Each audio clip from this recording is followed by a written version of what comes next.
Hey everybody, my name is Asia and welcome back to my channel and happy Summerween. So it is finally Summerween. It is day one. It's actually almost 9 p.m. Yeah, I was supposed to get off work at 5, but I stayed 2 hours later because just some people called out, people who needed to close, and I been home for a little bit chilling. I took a bookstagram picture. I took a bookstagram picture of my TBR, which we will go over. If I sound nasally, I am a little under the weather. I have an ear infection, but tomorrow is my niece and nephew's birthday party because they're turning 1 on Sunday and tomorrow Saturday. So tomorrow's their birthday party, but I have off Saturday and Sunday for their birthday, even though I'm not seeing them Sunday. It's a long story on why I have off Sunday as well. I'm hoping to get a good amount of reading done. And on Sunday is Haley from Haley Hughes. It's her 10K celebration where she's doing a 10-hour live show with reading sprints and 10 guests.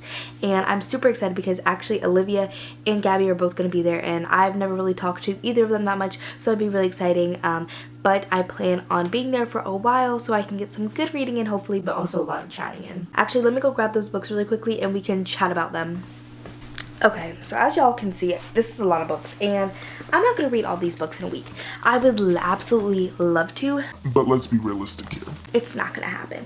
So I have 4 books that I most likely will be getting to this week, and then the rest of them are just options for me to mood read. I'm trying to read at least a book a day because one of my big goals is to read at least 20 books in 1 year this month, and the most likely months for that to happen is May through July and December. So we're kind of ending that May through July era, and I read 16 books last month, so I'm hoping that if I read at least 7 books during this week that it'll give me that boost that I need. But if I read more, that'd be great too because I do have some shorter ones. But first I'm going to go over the books that I most likely will be reading this week. The first one is Gone Girl by Gillian Flynn, which I will definitely be reading. I started this at one point and I had to put it down, but I'm going to completely restart it because I don't remember it 100%. The audiobook for this is 20 hours, and I was going to start this and try to make this my read for the day, but since I stayed at work late, now it's like 9 p.m, 20 hours. Alexa, what's 20 divided by 3? 20 divided by 3 is approximately 6.66. I didn't go to school for math. I knew it was almost 7, so it's almost 7 hours long, and that means to finish this book, if I started it now, I would have to stay up till 4 a.m, which I'm not doing. So I may start this book tonight, but I'm going to try and finish this one up tomorrow. Some other books that I have is We Can Never Leave This Place by larocca. This is a super short one. It's under 100 pages. I may read this tonight as well, but I have another option that I'm going to probably read tonight. And I do have audiobooks for most of these books, if not all of them, except for books that don't have audio, like this short larocca doesn't have an audiobook. But I do have audios for Gone Girl, and this next one as well, I'll Be Gone in the Dark by Michelle McNamara. This one is about the Golden State Killer if you haven't heard about this book yet, and it is true crime, so I added it on here because I thought, you know, true crime will kind of mix it up because most of these are thrillers with a sprinkle of horror in it, and I know this larocca is like fantasy horror, but this one is on my 12 books to read recommended by 12 friends to read in 12 months, so I was like, you know what, I should probably read it because I'm not gonna lie, I don't really necessarily want to, but it'll be interesting. And the last one of the 4 that I definitely want to try and get to this week is The Perfect Child by Lucinda. This one has been so raved, so talked about. Lucinda has been very, very hyped, at least by the creators that I watch. She's been super hyped recently, and I love the evil child trope, so I'm really excited to read another one. Now this is going to be getting into the stack of books that I'm tentatively have on my TBR. Another one that I just checked out the audio from my library because ever since I heard about this book, it sounded really interesting. It's a true crime book that reads like a thriller, and that is American Kingpin. This is about the creator of The Silk Road, which is a website where people can basically buy like anything, and it's on the dark web, and you can literally like buy people like or body parts or whatever, like you can buy really crazy stuff. So I'm really interested in reading that one right now, but we'll see. So I also have Unsub by Meg Gardner, which I've had the audiobook from my library on this one for a while, so maybe I'll pick this one up. And then I have The Kind Worth Killing by Peter Swanson, but this one I've been really wanting to read, and I have the audio on Hoopla, and it just sounds really fascinating. People say it's like the only Peter Swanson that's good. Then I have The Fourth Monkey by J.D. Barker. This one is a serial killer thriller, and this one is on my 12 challenge for the year, and I have the audiobook out from my library, so I'm excited to get to that one. But Beth from Beth's All, oh my god, I've said Beth from Beth's All booked 20 times.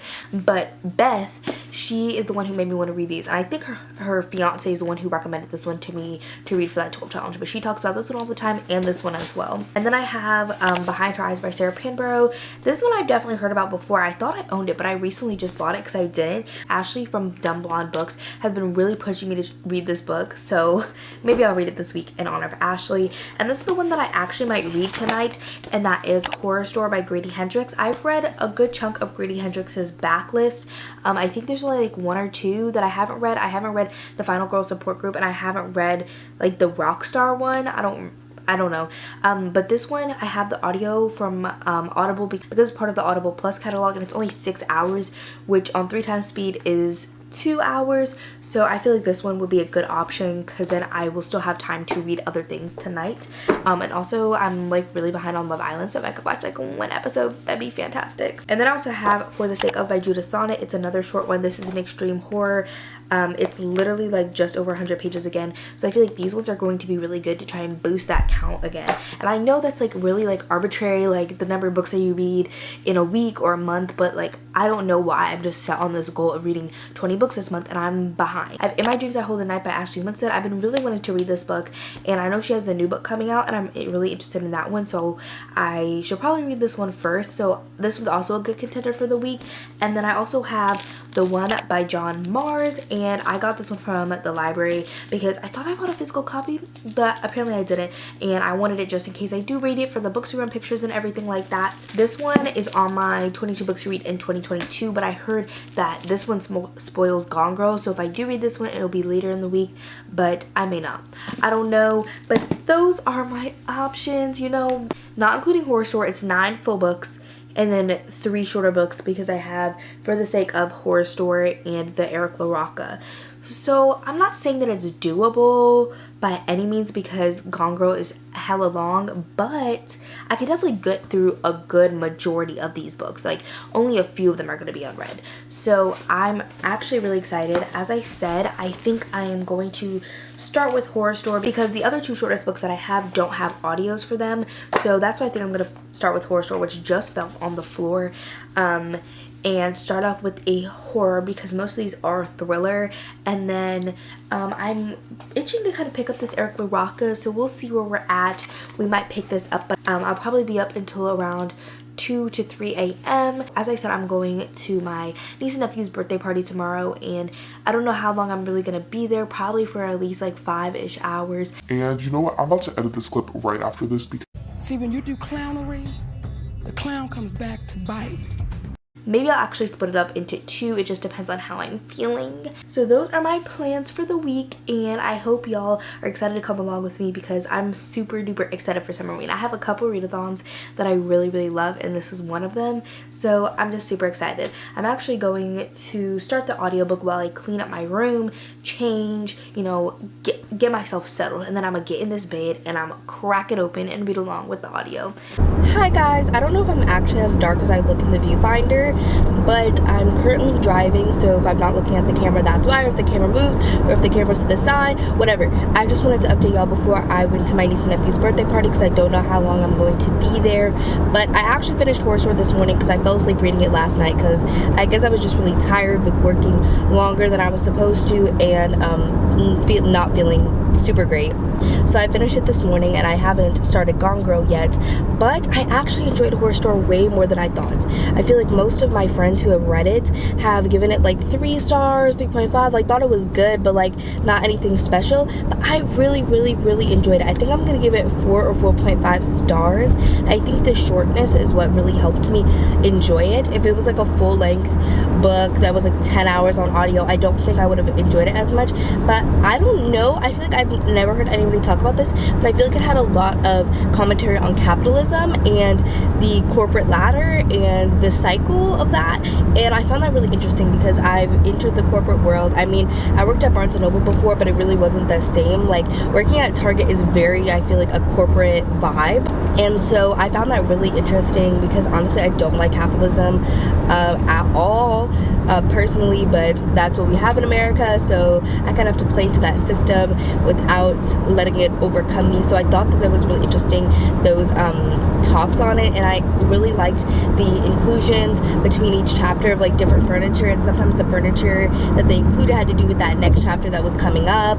So I thought that was really interesting and fun. And if you've never heard of this book, it's basically about these people who work at this place called Orsk, which is like a knockoff IKEA. They actually talk about IKEA in the book, so it's very self-aware, and I enjoyed that.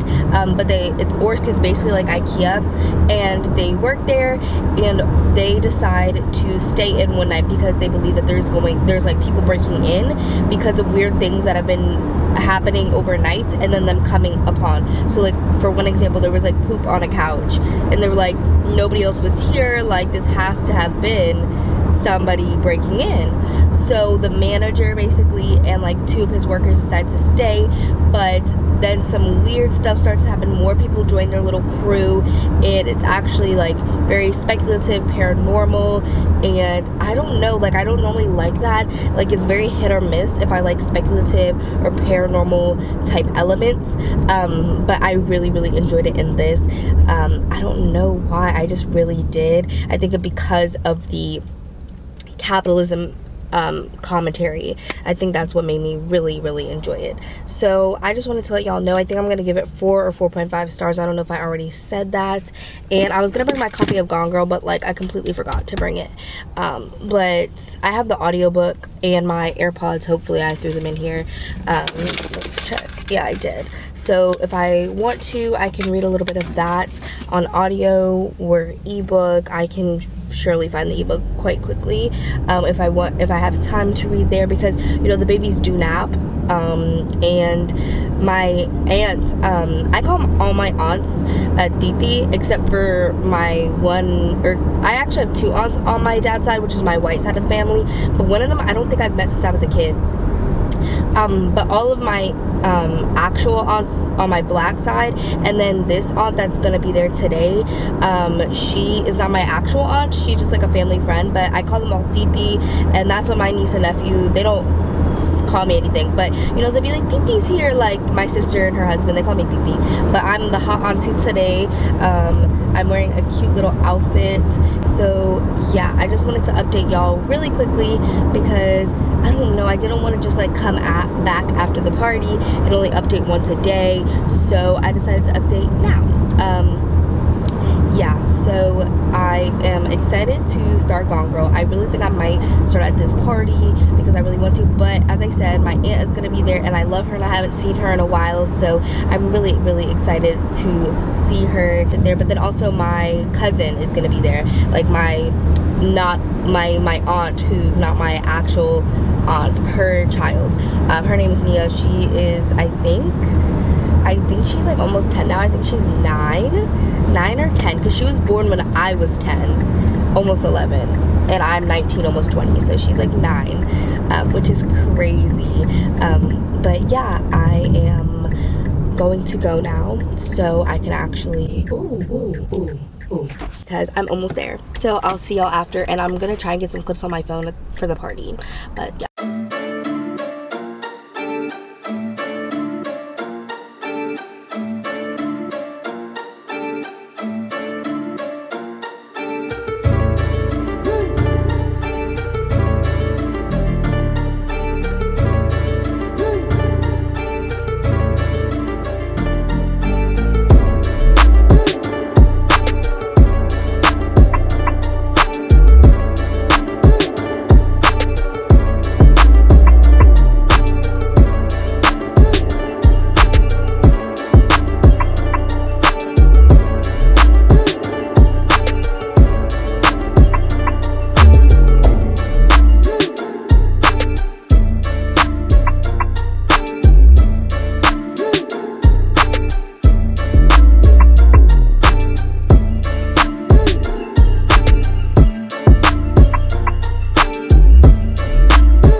sprints on Haley's channel today for her 10K celebration.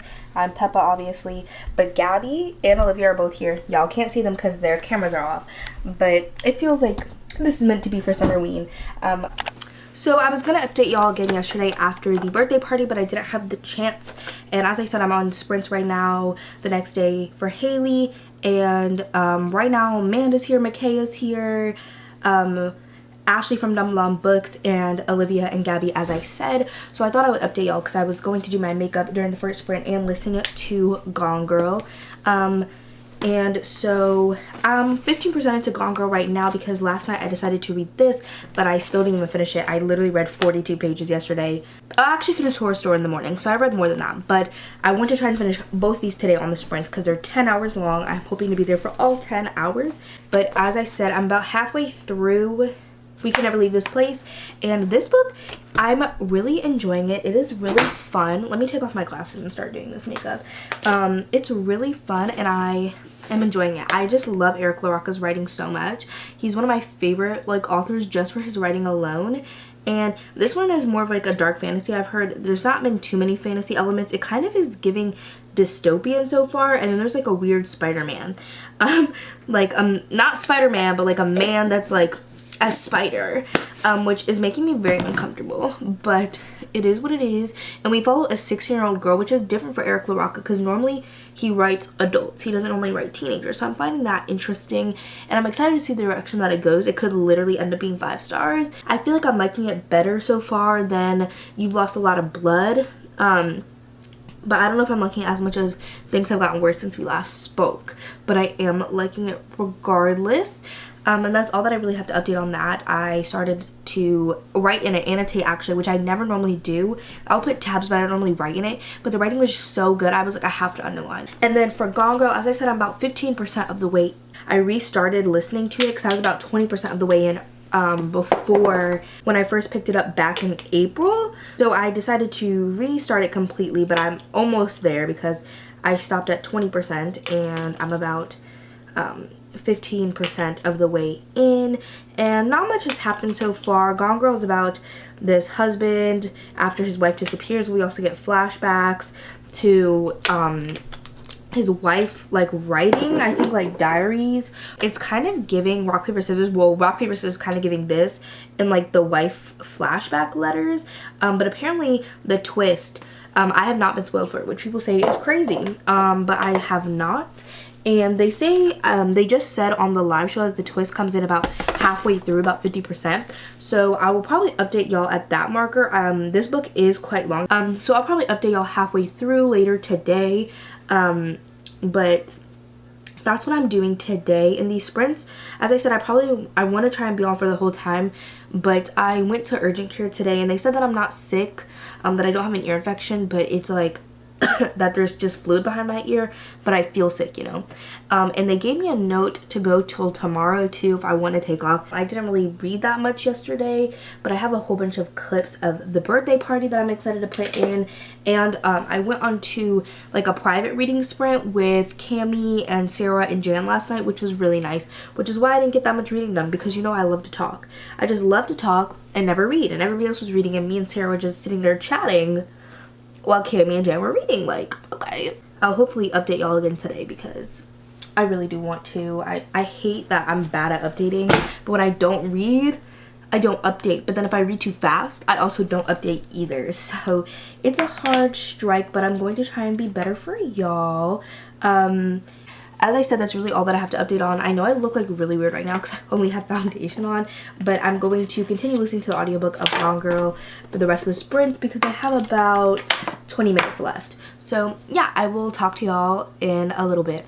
Okay, so I'm back. If my voice is a little scratchy, it's because it's actually 4:30 in the morning because we obviously talked after the live show. It ended at 12:45, but we talked and it was the best. That's my favorite part of doing live shows, is the after part. And I decided to stay home tomorrow even before this because I feel bad, but I genuinely, that job gives me anxiety and manifest through my body, and I think I just need a day of rest and recovery. And even though I've had 2 days off, one day was a big birthday celebration, today was a lot of socializing as well, so I think I'm just gonna take tomorrow, catch up on this readathon, catch up on reading, and hopefully edit a video and, you know, catch up on that as well. But I made it to 65% into Gone Girl, which the big twist has happened, and I really wasn't like quaking when it happened. Like when it happened, I was like, oh, like I was shocked, but I wasn't quaking, you know.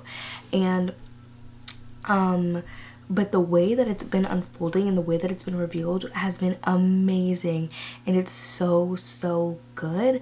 And I think also tomorrow I'm probably gonna watch the movie because everybody says the movie is really good. A lot of people think it's better than the book, so I think I'm going to do that tomorrow as well, hopefully. But it's 4:30, so I'm like, do I even go to sleep, or do I just, because I know if I go to sleep I'll set an alarm for like 9 o'clock, try and get up and be productive, and it's not gonna happen. We'll see. I just wanted to update y'all really quickly.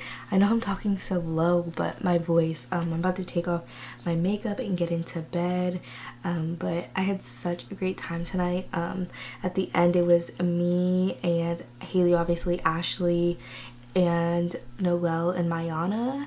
And Mayana wasn't originally supposed to be on there, and Mayana and I haven't talked that much before, but I loved talking to her. I loved talking to all of them. It was so amazing. Like, that literally is like why I do booktube. I miss it so much. Like those after live show talks where you're not even talking about books, you're just talking about life, and it's just, it's funny, it's deep, you talk about traumatic things, and it's just, it's beautiful. I don't know, that's like the one thing I love about booktube so much. Yeah, I'm gonna start getting ready for bed because the sun's about to be up soon. I'm turning into Mikay because that's what he had to do at the beginning of the live. He literally got off when the sun was up, so I'm him now. Mickey. Also, hold on, I have to show y'all something. Ashley from Dumbledore Books, I said my two favorite white men are Steve Harrington and the governor of my state, Roy Cooper, because Roy Cooper, he does every single thing that I could ever want him to do. He does it. He protects my rights, and I just, like, he seems, for a politician, he's like one of the purest politicians I've ever seen. He's such a sweet man, and she literally sent me this. Roy Cooper's face on Steve Harrington's body. Like, I literally am in love with it. It's just so funny. I love it so much. But yeah, that's all I wanted to show y'all, and I'm gonna go now because it's late, obviously.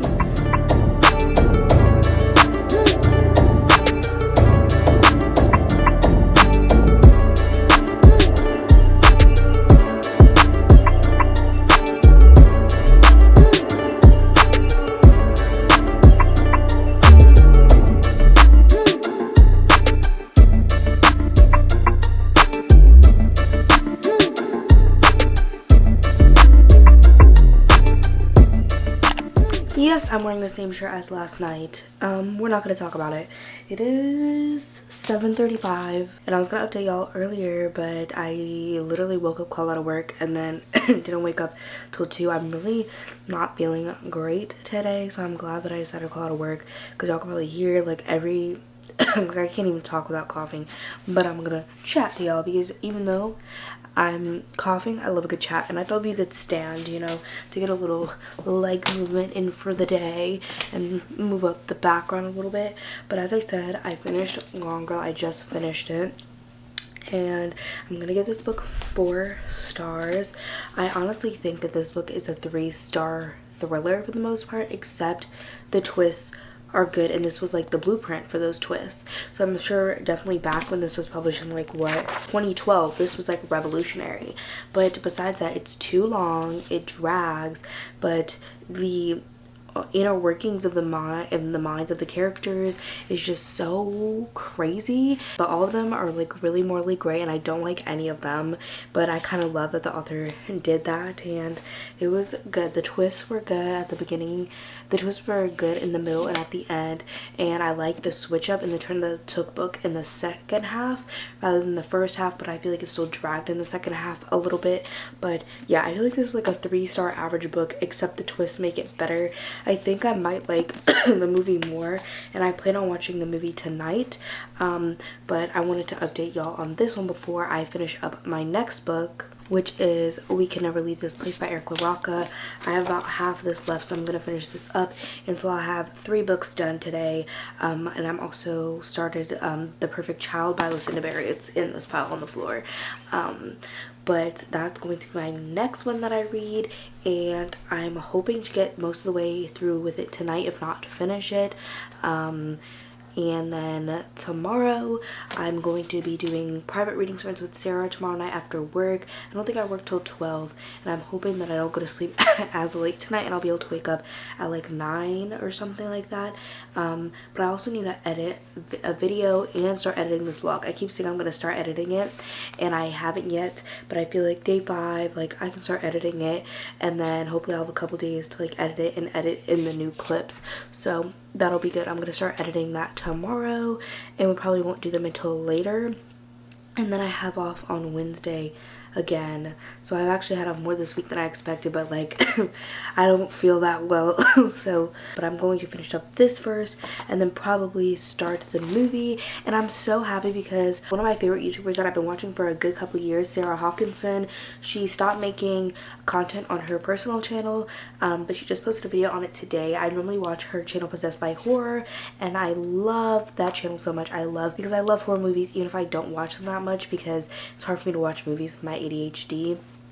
But I love her, and she just announced that she's pregnant today, so I'm really excited. I feel like there's a lot of pregnant energy going around right now, and I love that for everybody, but not me. Stay safe, y'all. I love for the people who are happy, like, to be with child. But I am going to go finish this now. And I was watching Kayla's Private Sprints today, and Erin from Booked and Busy was on there, and she was reading that book, and she was like horrified. It was like so funny to watch her, and apparently it just gets more disturbing with each page. So I'm ready.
Spooky, but I think I'm actually going to update y'all and then end this vlog here and do part 1 and part 2, because I've already imported the finished footage for this vlog, and it's about 40 minutes, which I feel like it'll probably get down to around 30. Also though, I have raspberry syrup from my job that I bought like Starbucks, and I love it.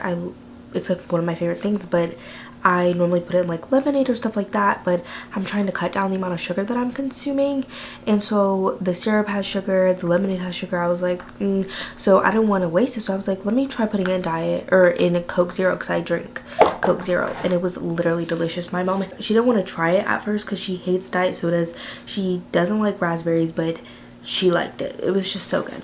But I finished We Can Never Leave This Place, and I'm giving it 4.5 stars because I did really enjoy it. And I honestly didn't watch Gone Girl, and I didn't get as far as I wanted to into The Perfect Child because I went down a rabbit hole of watching reviews, and this larocca did a whole podcast that was like an hour and a half long when this book released, and I literally watched that. Like, I went down a whole rabbit hole because of this novella, and it wasn't my favorite of his. That's definitely things have gotten worse since we last spoke, which is why I gave it 4.5 and not 5, but I may eventually bump it up to 5 because it just gave me that feeling. I can't describe it, but there's just that feeling that you feel when the book hits you in the soul.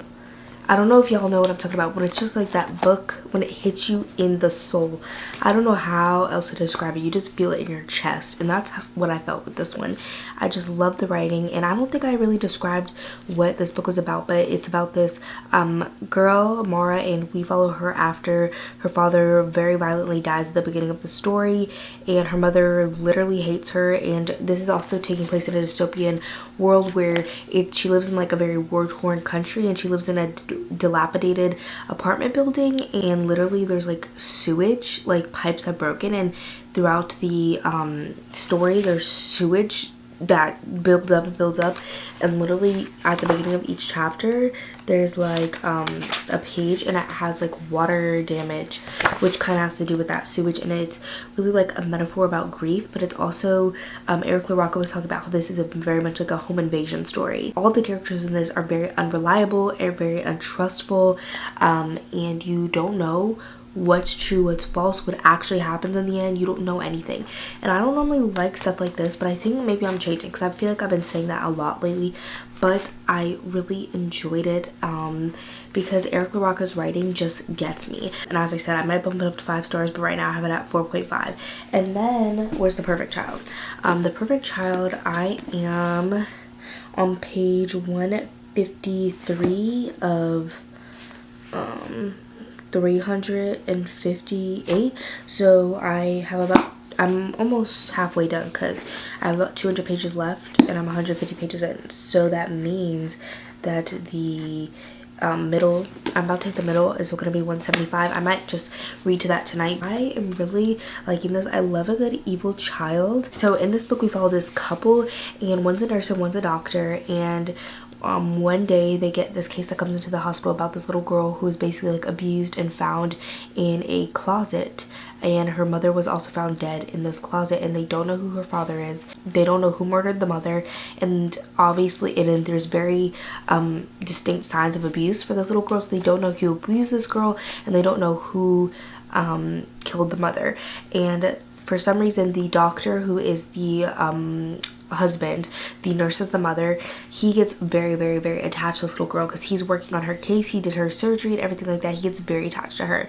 The wife also feels a connection with her, but over the course of the story, even now, you see that the little girl has a lot of anger towards women, and it kind of puts a distance and a damper on their relationship. But the couple has had infertility issues throughout their whole marriage, and they've had miscarriages and everything like that. But they decide to take her in as emergency placement, not to adopt her. And so she comes into their home, and they really start to see the issues that have come with her, and they knew it was going to be hard. That they were warned that her case of abuse is one of the worst that has ever been seen, and she has a lot of problems, a lot of issues, a lot of hurting herself, a lot of just screaming for hours and hours and hours. And it's like exhausting to read this book because they're just like, yeah, we held her down from banging her head onto the floor for like 2 hours, and then she finally went still and we put her to sleep. Like, I'm like, 2 hours? Like, what? Like, that's just like so much time like wasted. I'm sorry, but yeah. And so obviously you feel really, really bad for this little girl because she's abused, but you can see the inkling starting to show that maybe it's more than we think it is, and maybe it's not necessarily just that she was abused. Maybe there's something deeper going on, and I'm really enjoying that. And Lucinda Berry is like a literal psychologist, so I love it for her. What's getting me is, I know this happens a lot when people talk about the Southern Book Club's Guide to Slaying Vampires, which I love, that people say in that book they really don't like how the whole town gaslit the main character, like her husband, her friends. Like, nobody believed her, nobody wanted to help her, and they kind of gaslit her into believing that like what she thought and what she was experiencing wasn't true. And the same thing's happening in this book with the husband and the wife and the psychologist, and everybody is believing that this little girl's manipulative, she has problems, like she is purposefully doing things to hurt the woman, like the wife. And the husband's just like, no, like she's just trauma, like why can't we just like let her do her thing? Like if she wants to scream and shout and cry, like why can't we just let her, even though it's been like 3 months, like let's just let her live her life. And the wife is like, no, like this behavior is not okay. And so I just really don't like the husband right now, because like I know he has like a good heart, like he wants to help this little girl, but like your wife and actual psychologists are backing up the fact that she is purposely doing things that are not okay and are manipulative and hurtful on purpose. And he's like, no, she would never hurt you on purpose. She's a literal 5-year-old kid. 5-year-old kids know what they're doing. I'm sorry, but even though she's developmentally behind, it doesn't mean anything. She could definitely be hurtful. And so I don't really like that. And I'm like, I feel like as a doctor, you would know better. But anyways, you will not see me finish The Perfect Child in this video. It'll be in the next vlog that goes up, because as I said, I decided to split this into 2 vlogs. But that's all that I have for this video today. I hope y'all enjoyed. And I know that I've been sick throughout most of this vlog, so that's honestly why I haven't been updating as much. Like I don't feel well, like my chest hurts so bad. Like I've honestly had like a pretty good first 4 days of this readathon. I haven't been doing as much reading as I would like, but with Haley's reading sprint and my niece and nephew's birthday party, it's been really amazing. And that I've had like 3 days off because I've been calling out because I'm literally sick. It was just really fun, and I've been having a good time so far. And so I will talk to y'all in my next one. And for the emoji for today, leave a little jack-o'-lantern down below for Summerween, because even though it's summer, it's weenie, it's Halloweeny, so leave the little jack-o'-lantern or pumpkin emoji down below. And again, that's it for today, and I'll see y'all in my next one. Bye everybody.